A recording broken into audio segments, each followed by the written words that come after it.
Hello, everyone. Welcome to the Athletic School podcast. Today, our guest speaker is Riley Witt. He's on the track and field at Northwest Missouri State University. And today, we're going to talk about a little bit of his career and all his knowledge about running. Riley, thanks so much for joining me. Thanks for having me. I've listened to a few episodes of yours, and as a fellow podcaster myself, I respect the hustle for sure. I appreciate that. Um, well, I wanted to learn more about yourself, and I'm sure that everyone wants to learn a little bit of your background. So if you could share a little bit of your story, how you started running, why track and field, and how things are going for you. Yeah, I mean, way back, I guess I don't know how far back you want me to start, but I played a lot of sports in high school. My parents were really good at getting me involved. I was homeschooled actually, like all throughout middle school, elementary school, high school. I never went to like a public school. I guess preschool, I went to public school, but my parents were like, okay, if we want this kid to have like some social connections, let's get him in sports. Mhm. So I was fortunate enough to have parents who were, that wanted me to do that. So I was in basically every sport that I could. If you asked me, I probably would have told you football. Like American football is my favorite sport. Um, in like elementary and middle school, I actually played for an AAU football team, which was kind of a big deal in Iowa. I was a left guard, so like an Mhm. lineman, and I was like 80 pounds. So kind of like the big transition here. But then when it came to high school, um, I mean, elementary school and middle school, I played like high school sports or six high school sports or something. So like I was doubling up in a lot of the seasons. Mhm. Um, and my eighth grade year, my mom was like, she didn't force me, but she kind of like pushed me towards like cross country. I was decent in track my seventh grade year, and she was like, "Okay, you've got to try cross country," because my mom ran. She ran a little bit in college, and she ran some marathons too. So she's like, "Okay, just appease me, just go out." So it was in the same time as football season. So I would go to football practice, and it was a small enough school that they just wanted numbers. So they were like, I mean, whatever, you don't have to show up to practices, you can just show up to meets. So I just practiced football, went to the football meets, and then when I could, I would go to the cross country meets, um, just like and skip football practice if that Mhm. was like a possibility. And so I would go to football practice, run home. Like my mom would drop me off a couple miles from home, and I would just run home for my running practice. Like I didn't really actually train that much for cross country. Mhm. And my mom's one stipulation was if I got top five at my first ever cross country meet in eighth grade, I had to stick out for the rest of the season. She was like, just try it. You just have to go to one meet. Top five, you have to stay out. I was like, okay. And I could have just dogged it and like got last or something and never had to run again, but I was pretty competitive at that point. So I actually won the race. So I had to stay out for the rest of the season and went well. I think I got like second at the state meet or something my eighth grade year. And then I had to make the hard decision because I probably wasn't going to be able to double up in high school, play Mhm. football and cross country. That would have been really difficult. So I decided after like a lot of prayer and a lot of contemplation, I decided to go all in on running. So then I quit football, just ran cross country and track. I played baseball for a few years. Mhm. But that's kind of how I got started, and then just trained with my high school coach. And then a long story, I don't know if you want me to get into that, but I met a club coach and worked with him, and then started working for him and training some of my own athletes as well. But that's Mhm. kind of how I got started. Long story, but Yeah, no, but I love that, and something that I'm always interested to know is like, um, so here in the U.S., everyone plays a lot of different sports, right? And I'm from Brazil, and I think in any other countries we don't play anything else besides soccer, or Mhm. maybe some volleyball here and there, maybe a little bit of basketball if you go to a few countries in Europe. So I'm always interested to know, like, if people think that playing multiple sports helps them, or if it kind of like just got in the way. Which I think for track and field and cross country is a little different because I mean I know there's technique involved, right? But it's different than soccer. It's different than football, right? You can spend you could have, like in soccer, a big thing for us when we compare the US to other countries is, well, in the US kids are playing uh, 5 different sports, and while in Brazil I'm playing soccer since I'm 3 years old, right? So when we are 15, of course I'm gonna be better than you in soccer, right? But I think it's always interesting because it's just so hard to tell. But what are your thoughts on that? Do you think it helps you in a way, or do you think it doesn't help? What are your thoughts? Yeah, with running, the sport is all about physiology. Hmm. The fitter you are, the better you're going to be. There's a whole, I mean, there's not too much skill involved. Hmm. Sure, there's some tactics, racing tactics and stuff, but that can be learned very quickly. But it's mostly physiology. So the fitter you are, the better you're going to be. So there's the argument of like specialization at a young age or like diversification of sports kind of fizzles out when it comes to running. Like there's the mental aspect. If I only ran since I was 3 years old until, I'm 25, maybe I'll burn out. Maybe I won't get interested in the sport. But for me, that was never really an issue. I never had much of a motivation problem. But if I did, and if someone out there kind of has a burnout or motivation problem, well, first, I could probably fix that with some different tactics and different supplementation protocols. But uh, it, simply put, maybe that would be more beneficial for someone like that. Like the running is completely one directional, where other sports you're cutting back and forth. It's more three dimensional. You're jumping and stuff like that. Running, there's nothing. So the what makes us better at running is running. But what makes you better at basketball might be a little bit of soccer because you have more agility or something. I can't speak to those sports because I'm not really an expert at them, but I think specialization is more fine, I guess, in our sport than it is other sports. Like if you wrestled or something, yes, you should probably do as many sports as you can, time permitting, but spending the most on Yeah. your like specific sport. No, yeah, that makes sense. Yeah, I like that way to look at it. And then I want to go back to the way that you decided between football and track, uh, because I'm sure a lot of people go through that. And I mean, we have different choices in our lives that we go through every day. And you mentioned a little bit of prayer and stuff like that. Um, so tell me a little bit more about how was that choice. It was because you were better at track, or it was a sign that you got from the universe, from God, whatever you believe in. How was that? Yeah, I think naturally the easy decision would be to side with my ego. I was from a small 1A school, and like football was a thing. Cross country, the losers did that. So it would have been so easy just to pick like, oh, I'm gonna go play football. I'm gonna be a popular kid.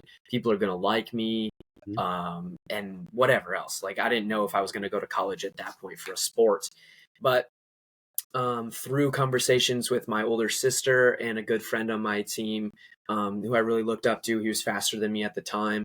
Um, and like my parents, and again, through prayer, I grew up in a very religious family, and that was a big part of my like upbringing. So I think that helps a lot is just like tapping in to that side of it and getting answers that way.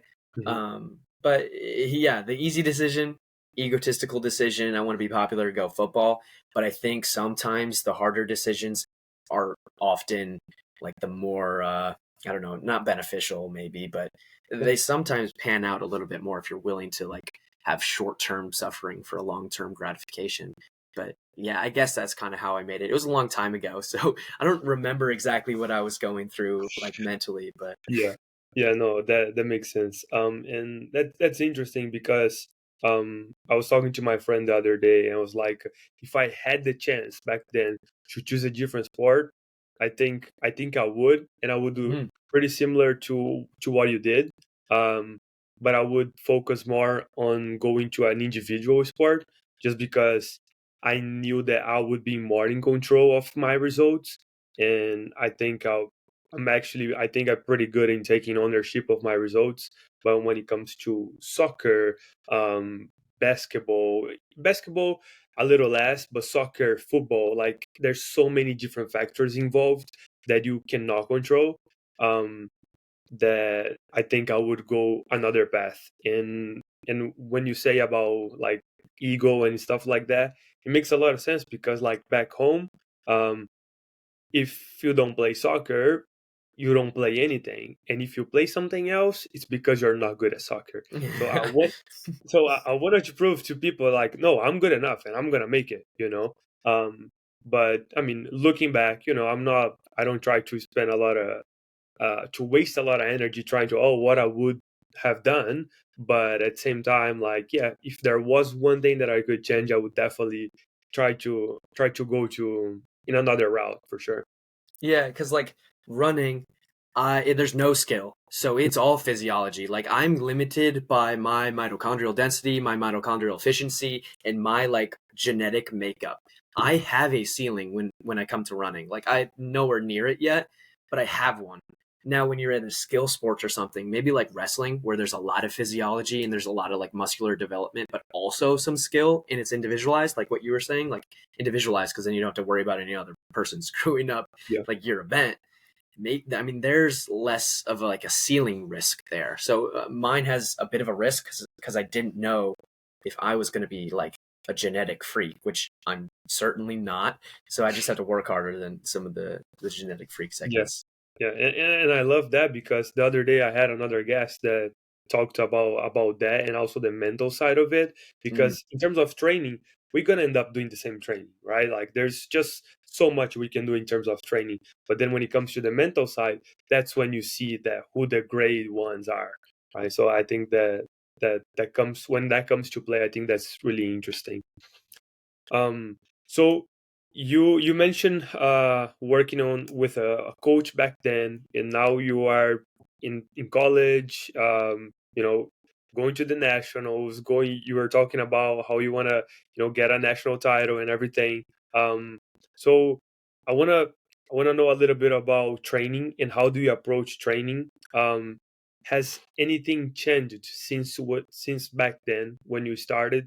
And right now when you are in college? Yeah, like I said a few times, like running is strictly physiology, strictly your fitness. So training is everything. Like there's not a whole lot of skill things you do in practice. It's just reps and just mileage or whatever. So early on, I thought naturally the faster I ran every day, the faster I would get, right? Like that makes sense. Now that I've gotten a little bit older, I understand more why that's not always a good idea. In middle school, I would run 2 miles every day, and I would run it as hard as I could every single day. I would just time trial a 2 mile run every single day because I was racing 2 miles. So like that's how I get better, right? Why not? Yeah. Yeah, yeah. Or I was trying to break 5 minutes in the mile my eighth grade year. So my treadmill went 12 miles an hour, which is 5 miles or 5 minutes per mile. Mm. And so I just put it as fast as it could go and just ran as long as I could. And then I would just stop and then I would do it again the next day and see if I could make it farther and see if I could make it farther. Like I was just so, I mean, naive when it came to that, which rightfully so. I shouldn't have known any better. So I just the effort is not always like sweat isn't a currency of getting better, if that makes sense. So Yes. so now um, I'm definitely more optimized with my training, a lot more threshold work, which is sort of a moderate intensity, some zone two stuff for like recovery, and then some like the higher zones like zone five and stuff, which who cares about heart rate when you're going that fast. So like faster mile specific, 800 specific work. So I don't know if that really gives you an idea or what path you want me to take of like No, how I changed my no, it training. makes a lot of sense, and that's what I was looking for. I think we are all like that in a way when we are younger. We think that just doing more and going faster is going to work better.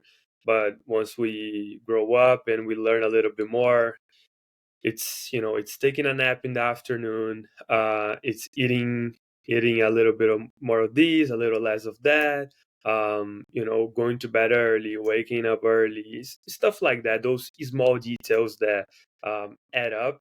and becomes like a compound interest that makes a huge difference when we grow up. So yes, that makes a lot of sense, and I think it's good when we notice that, right? Because sometimes I have a hard time, like sometimes I want to go to the gym again one more time, and like maybe if I just do a little bit extra, I'll get a little bit uh, better faster.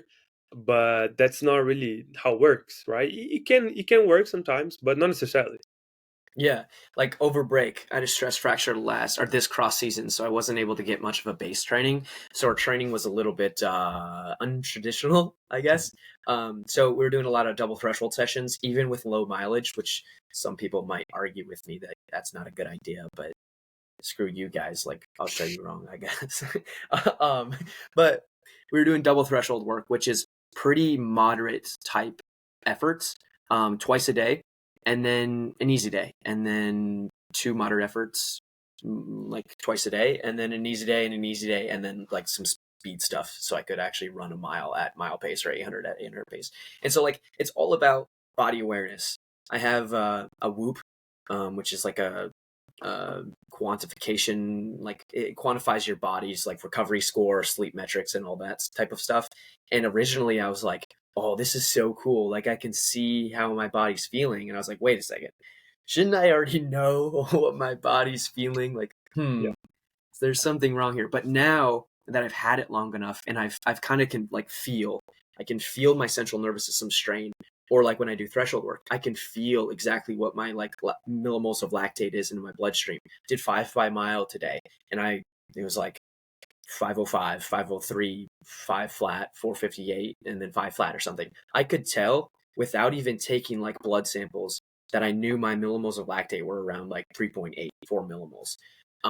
So it's all about, and I don't expect someone new into training to understand that. That just comes with time. That's why running is one of those sports that the biggest predictor of an improvement is a birthday. So like the older you get, the faster you're probably going to get, to a certain extent, of course. But like you said, the body awareness is really everything. So I guess for a better answer to your question, that's what's changed more about my training throughout the years. Hmm. Yeah, I love how deep you went with the body awareness. That's really cool. Um, Train low, compete high. Mm. What does that mean to you? You've done your research. I did. Um, so I guess I posted something on Instagram on the Accelerate Instagram page, which is like the podcast, and then also on my personal business page, um, because it stirred up a little bit of controversy. But train low, compete high was a principle that I started like subscribing to, or started like following my junior year of high school, I believe. Going into the cross country season. I'm more of an 800 miler, so middle distance guy, and then I have to move to 5K and now 8K, 10K when it goes to cross country. So I have to make a big jump in aerobic capacity, which is easier to do than lowering your anaerobic capacity. I'm pretty good at running decently fast, but that's not a good thing to do because you're producing more lactate when you're running for a longer distance. So I have to suppress that anaerobic system as fast as possible when I'm gearing up for cross country season. And the way that I did that my junior and senior year of high school was training low in carbohydrates. So basically, a ketogenic diet or modified ketogenic diet throughout the summer. And then once it got up to more like big races, like districts, conference, state, that's when I would add in more of the carbohydrate sources. So the carbohydrates were so that I could be more fat adapted and use fat in the early races. And then it would drop my anaerobic capacity. But then once I got to the bigger races, I'd bring them back in. And then I would have more energy and more fuel for when it actually mattered. So Hmm. if that gives And you when an you idea. when you say bring them in, do you mean like like a day before, 2 days, that week? What's the time frame? I guess if you're trying to like really hone it in, 36 to 48 hours, Mm. is the time you need to get carbohydrates from when you put it in your mouth to your blood, like your muscles. Hmm. But I wasn't that like concerned about it because the enzymatic processes that raise your anaerobic capacity back up aren't that quick. So I would do it for the last like 4 weeks or something and Hmm. just slowly build back up until my diet was about 80% carbohydrates. Okay, fair enough.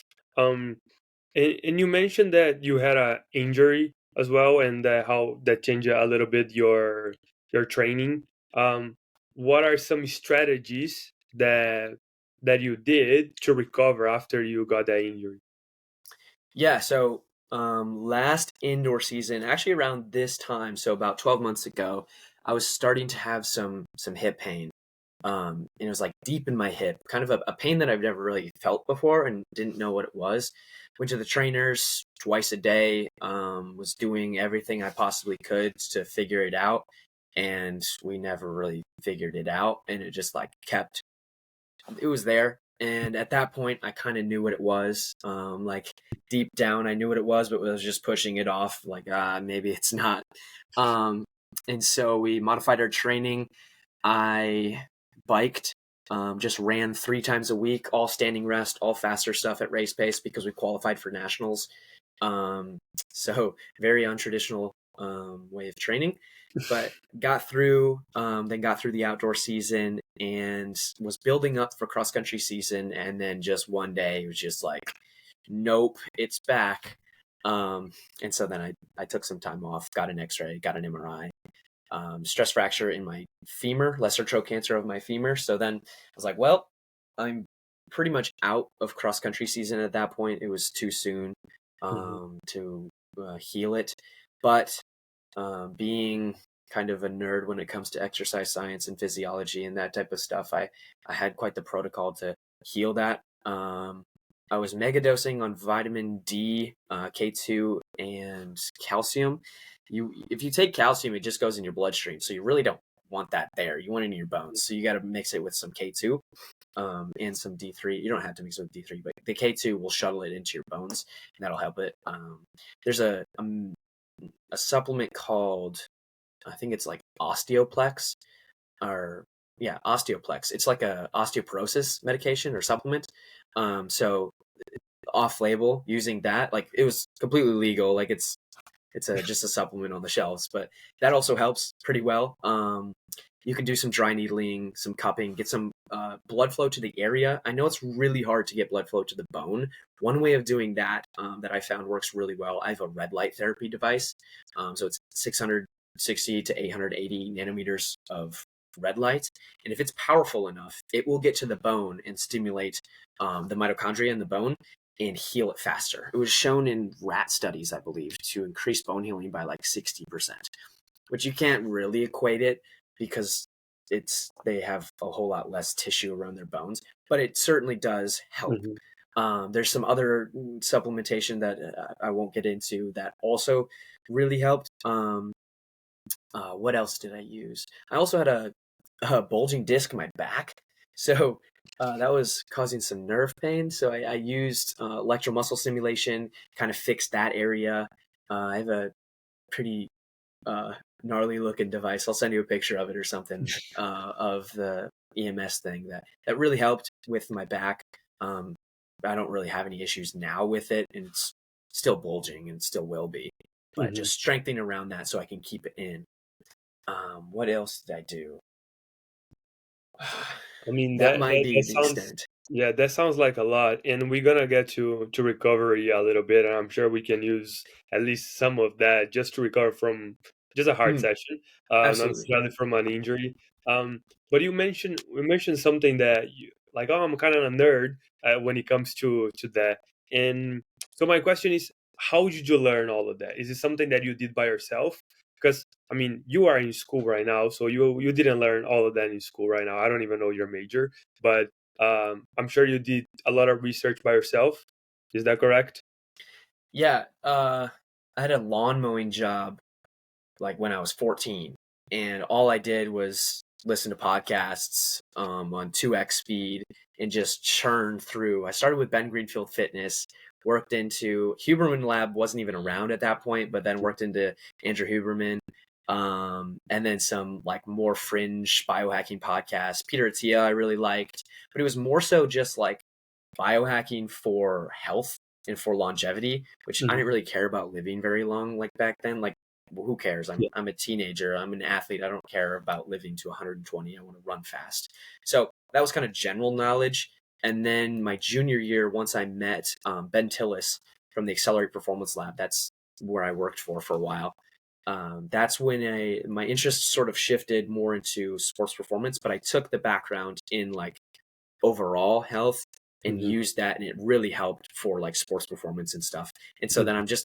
I'm super interested in like podcasts, which is the biggest way. Of course, like YouTube's a great way of learning a bunch of things, but also different forums on Reddit and just scientific studies as well. If that's what, like for supplementation, which I'm really into right now, the studies are really what you want to look into. But Mhm. yeah, no, I didn't learn a whole lot of that in school. I was homeschooled, so that helped give me a little bit more extra time Yeah. for my own research. But yeah. Mm.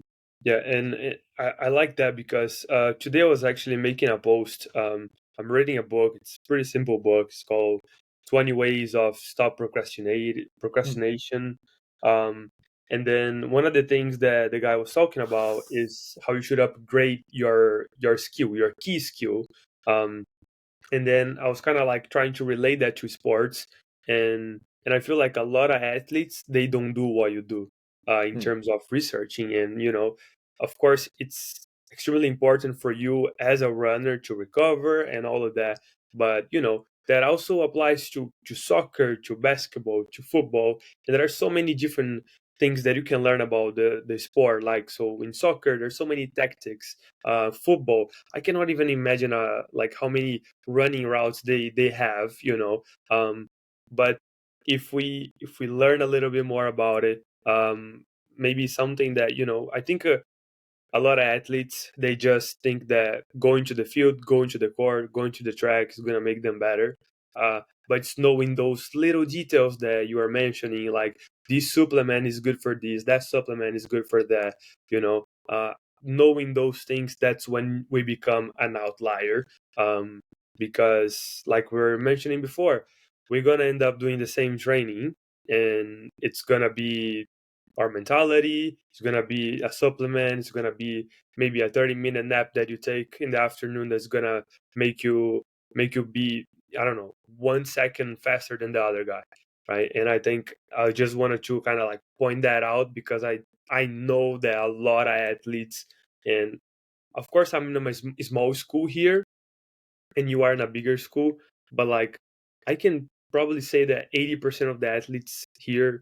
they are not studying anything about their sport right now, right? Barely any studying for school. They're probably just playing video game, right?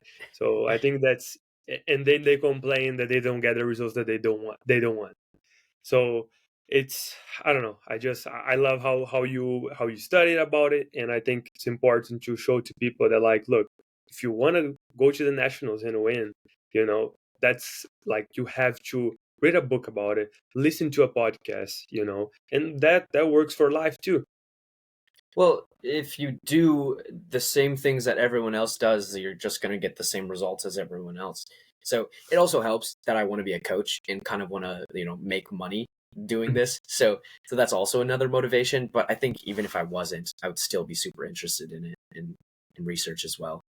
Yeah, no, of course. And I mean, honestly, I don't want to be a coach, but when I was playing, um, everything I wanted to do is like, okay, what can I do to become just a little bit better, right? Just a little bit better. And I mean, I think that applies to any areas in our lives. So I think it's important to mention that to people. Um, and going back to recover, man, I run, I don't know, 5K once in a while, and I mean, I'm getting better right now, my body, in terms of recovering.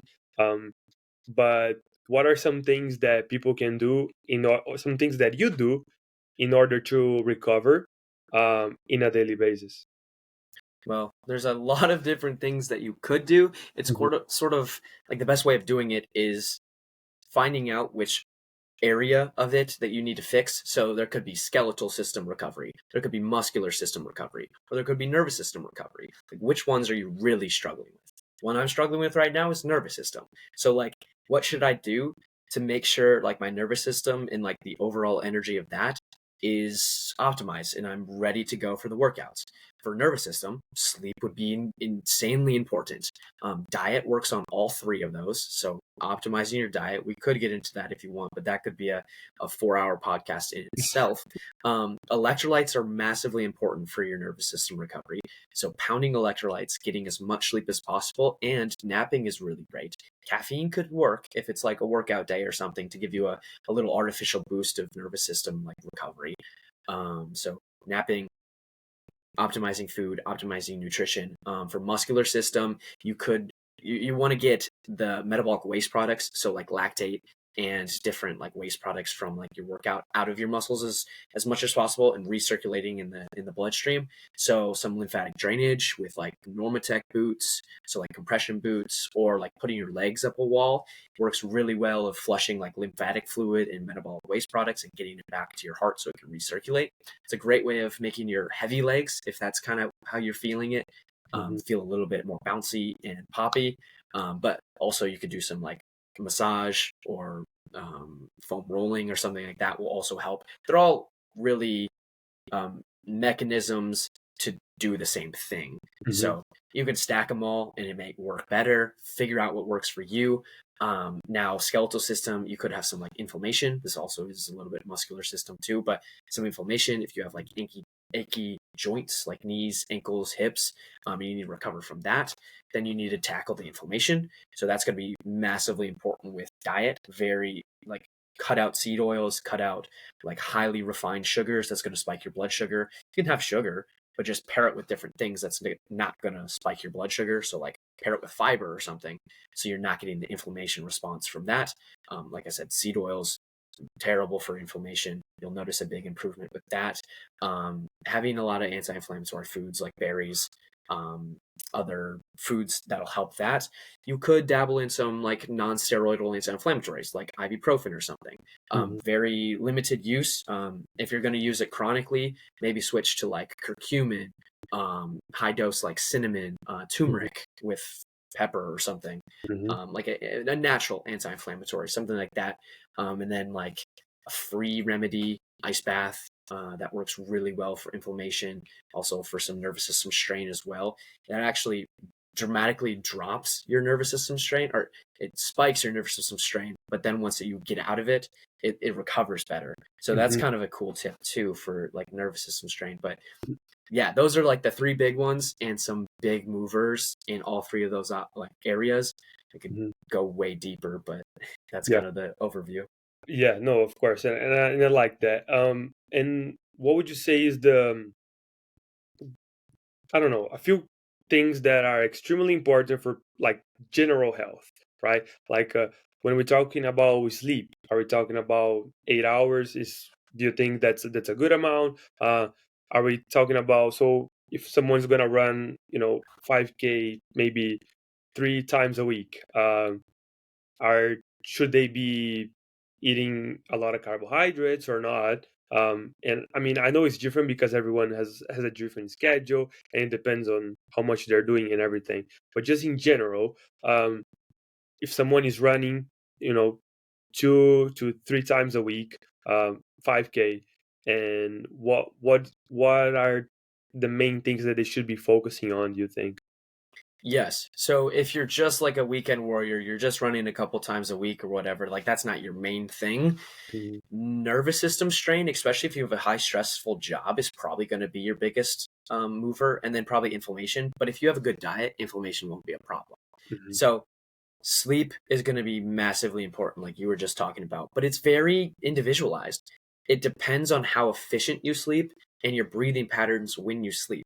If you're breathing through your mouth when you sleep and your pulse oxygen is like 80%, like you're getting 8 hours of sleep, that's equivalent of like 5 hours of sleep. So you're going to need 12 hours of sleep to get the same amount. So it's very individualized. It's, Mhm. you should really be like, this is where the body awareness kind of comes in. Like you should wake up and you shouldn't be tired. Then you probably did it right. If you have quality sleep. I have a Garmin that I wear, and I have a Whoop that I wear, and they both track my sleep. So, like I said, I'm a nerd when it comes to that stuff, so I can afford to look through that, like metrics and stuff. But it's highly individualized. But when you wake up and you're still tired, you probably didn't sleep enough. Like, shocker. So yes, sleep is a big one. Fix your diet. Like, sure, if you think you need more carbs to be energized for a 5K, like eat more carbs. You're going to burn it off. It's fine. But it's also like, what's your goal? Are you trying to run the fastest? You're trying to break 14 in a 5K, or are you trying to break 30 minutes in a 5K? So it's hard for me to give general advice like that, but Yeah. hopefully that sort of helps. No, it does. It does. It does for sure. And I mean, and tell me just some of the things that you are doing for yourself right now while you are in season. What's your daily life right now when it comes to training, eating? Like, do you go to the cafeteria to eat? Do you eat at home? Or do you take a nap in the afternoon? How does your routine look like? Yes. So I have classes Monday, Wednesday, Friday at like 11 o'clock. So Tuesday, Thursdays are really chill for me, which is super nice. But like a classic Monday, Wednesday, Friday, um, I wake up around 7:30, check my like recovery score and stuff, and figure out like what I need to be doing that day. Maybe that if it's a bad recovery score, absolutely. I will be taking a 30 to 45-minute nap in the afternoon for sure if I have time.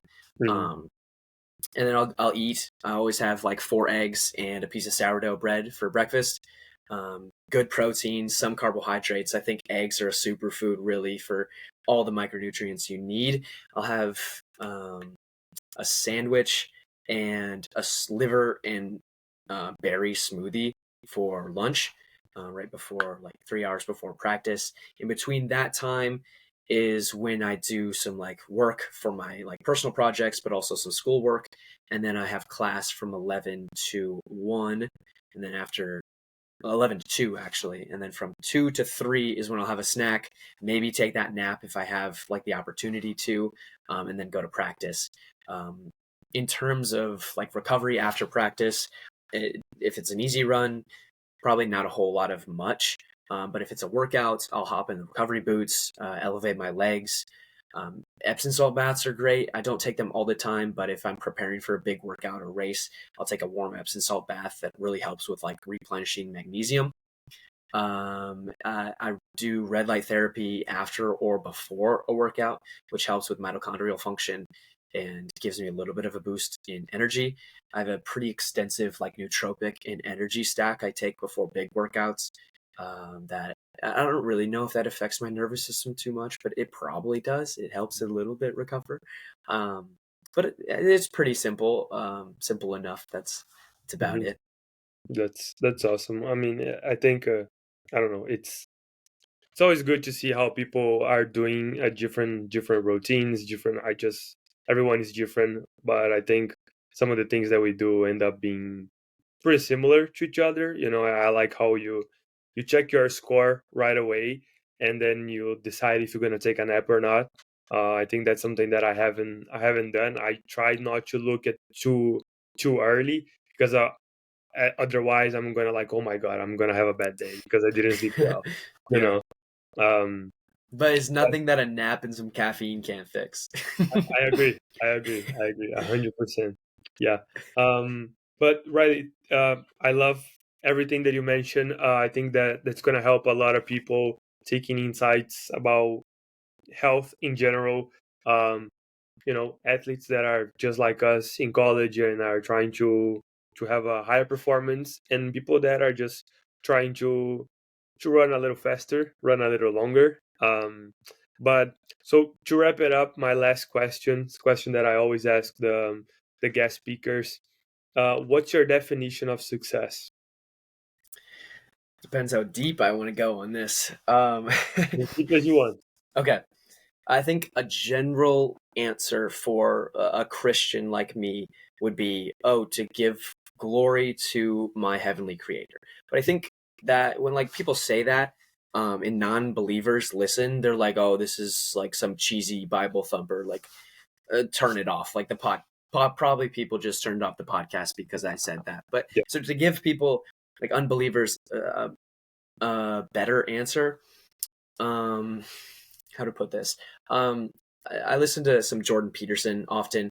I don't believe in everything he says, but he has a quote where I don't really believe in this quote, but I like the thought process behind it. Mhm. He says, the real or the true hell is when we die and we go before God and he shows us the person that we were meant to be. If we made all the right decisions, we did all the right things, he shows us that person. He shows their success. He shows how many people they influenced, etc., etc. So I guess, simply put, my definition of success would be to as closely match that person that God would show me when I die. Like, make as many right decisions as possible, like, not screw my life up too much, and get it as close as possible. I know that I'm gonna mess up. I'm a broken person in a broken world. I'm gonna mess up all the time. Mhm. But what steps and what pieces of my life can I put so that I am like, fall into temptation less and don't screw up as much? I don't know. That's my definition of success. Maybe I should have thought about it a little bit more so I could give you a better answer, but that's it. No, no, I like it. I like it how raw you went and just try to come up with something. And I heard of that before. I think it was from David Goggins Mm, saying like, imagine you die and then you meet God, and then oh, look at this guy. This is what you were supposed to be, but because you decided to stay in bed and do drugs and don't sleep enough, and kind of just screw around. That's why you didn't become that person, but that was God's plan for mhm. you. But then you end up not doing it. But yeah, I mean, again, something that I always say, man. I like to ask that question because every time it is a different definition, and all of them just makes a lot of sense, right? There's no right or wrong, and every day I just agree every time with the guest speaker that I have, because like, yeah, I mean, I never heard of that, but I love it. I'm gonna take notes and add that to my definition. So yeah, I love that. What have you ever said what your definition of success is? uh I think I have, but I think I change it every time. Yeah. um and I think it depends on what kind of phase of my life I am. Mm, But something that I I read a long time ago was the peace of mind of doing everything that you could, right? And honestly, I struggle with that a little bit because I feel like, so let's say I want to be um Super Bowl champion, right? And that was my dream. And for some reason I didn't achieve that. Um, but I did everything I could. I still struggle to see myself as successful, because I didn't achieve my goal, right? But I think it is okay to not achieve that goal because I still did everything I could, and it was just not meant to be. So I think I struggle. I love that. I love that. Um, but I'm still searching for my definition, I would say. Um, but would you say that like your definition is you find a pursuit and as long as you give everything you have to that pursuit, it's a success? Do you think that there's wrong pursuits? um, I think yes, I think so. But I think for, I don't know, 95% of the people, they are not gonna be pursuing the wrong thing if they have that mindset. If they're talking Mm. about success, I don't think they're gonna be pursuing something wrong. And I think throughout the process they're gonna gain a lot, and that should be enough for them to feel successful. But the fact that I'm not feeling successful because I didn't achieve what I wanted to achieve, um i I don't know. It's a question that I struggle to think, because I don't think you are ever pursuing the wrong thing. I think you might not know what the thing is, if that makes sense, right? So, like for example, let's say I want to become a Super Bowl champion, right? But at the end of my life, I become CEO of Apple, right? I think my goal in life, my purpose in life was to become the CEO of Apple and not to become a Super Bowl champion, right? But because I was pursuing the Super Bowl champion, I learned a lot and I gained a lot that made me become the CEO of Apple, if that makes sense. Mm-hmm. I Uh, personally believe that there is only like one right mhm, pursuit. So like as long as we're focused on the right pursuit and we do everything we can, like that's certainly a success. mhm, But like I guess that's where different like a cynical view of or like a worldly view of like pursuit yeah, and like a more spiritual view. Like me, I want to drag as many people to heaven as possible with me. mhm, I think that's like the most noble pursuit, like Jesus, the person who like everyone should look up to. Like I look up to the most. Like that's the person who this is my God, right? mhm, His pursuit was to save the world, right? He did that already. I don't have yeah, to do that. yeah, But the thing I could do and should do and will do as much as I can was follow his teachings and mhm, bring as many people to heaven as possible. So I think we differ in the fact that like our pursuits. I think there are dumb pursuits, but there's yeah. also like the one noble pursuit. Yeah, I agree 100%. And when I say, I was talking more about goals. Yeah, But yeah, when we talk about like pursuit or purpose in life, I don't think the purpose in life is to become a Super yes. Bowl champion, right? I think that's when it comes to, helping others, influence people in a positive way. I think that's a pursuit, that's a purpose that people have in life. Um, I think when we talk about goals, then goals are more superficial. But when we talk about pursuits and purpose, that's when it becomes deeper, and Mm. that's what we should focus on. And and I think when we think about the purpose that we have in life, that's when I think about success in, like, yes, I did everything I could, like, because you mentioned your pursuit is to bring as many people to heaven, right? Well, there's no number, right? You're just gonna bring as much as you can. That means that if you do everything you can, you're gonna bring a X number, right? And that X number is successful, period, right? But if you don't, but if you have something that's not as meaningful, um, and if you just have a goal, that's something that's superficial, like become a national champion, um, and then you don't achieve that, then you're gonna feel like a failure. Mm. And but that doesn't mean that you are a failure, right? So I think that we should be focusing on the purpose that we have in life. Like, why am I here? Why am I here? Like, why am I doing what I'm doing right now? Right? Why were we talking about in this podcast? Right? Are we trying to help other people? Are we trying to go viral and have more followers on Instagram? You know what I mean? So I think Both. once we focus, yeah.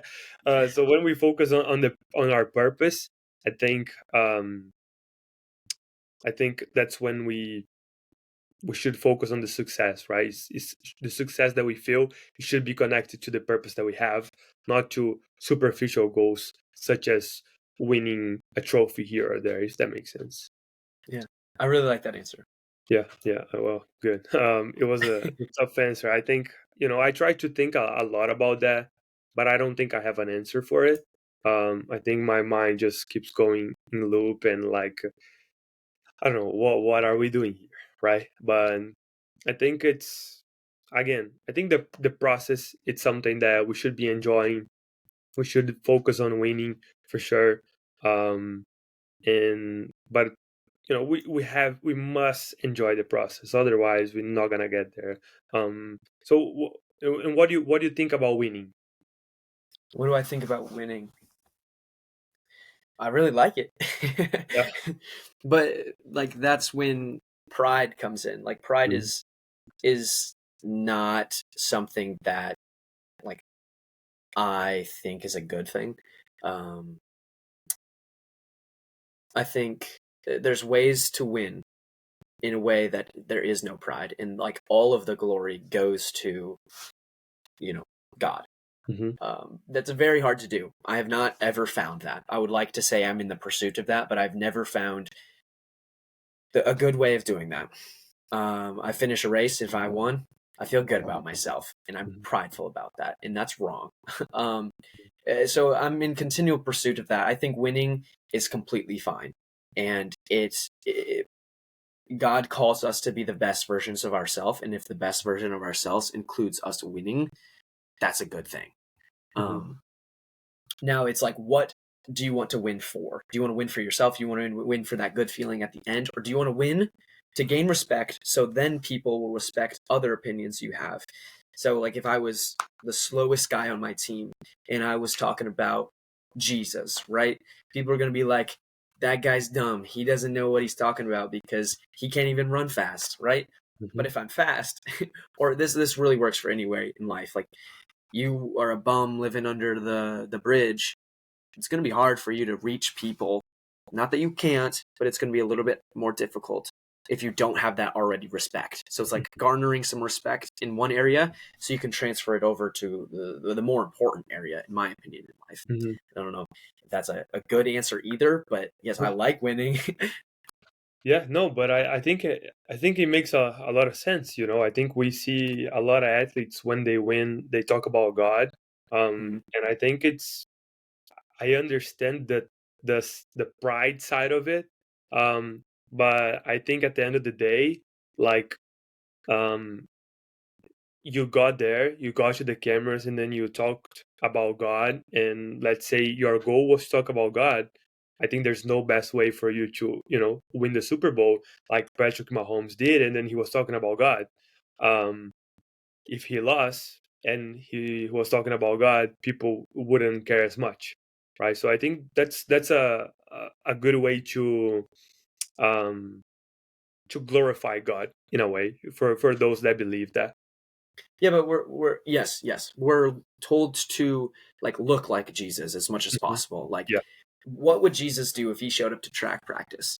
He would give all of the effort, Mhm. Yeah. 120%. He would give 1,000% effort in Yeah. every single rep, or the intentionality of the workout. He would execute it to the best of its ability.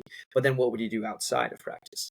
He wouldn't be taught like gossiping. He wouldn't be doing these other things. So if Jesus was in a race and he did all of those things and had good training and did all of these things, like it's kind of a funny thought experiment. I haven't thought about this, but if Jesus was in track and field, he would probably win. And Yeah. so I don't think it's a bad Yeah. thing. Yeah. I agree 100%. Yeah. So I guess we can agree that winning is a good thing no matter what. Mhm. Yeah. Awesome. Yeah. Yes, as Well, long as it's ethical and you're doing the right things. I agree. I agree. No cutting corners, no cheating. I don't think that's good. For Um, sure. well, Riley, thank you so much for your time. It was a great conversation. Um, you made me think when you ask about success, and I think and I love that. I love when I have a headache, a good headache.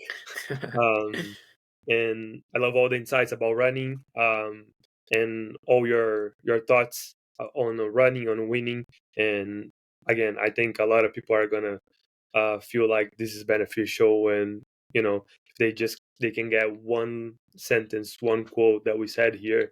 I think we at the end of the day we are winning for sure. Absolutely. Like Yeah. Jesus, like Yeah. winning. Well, I appreciate that, man. Thanks so much for joining me. I appreciate it. Thank you for having me.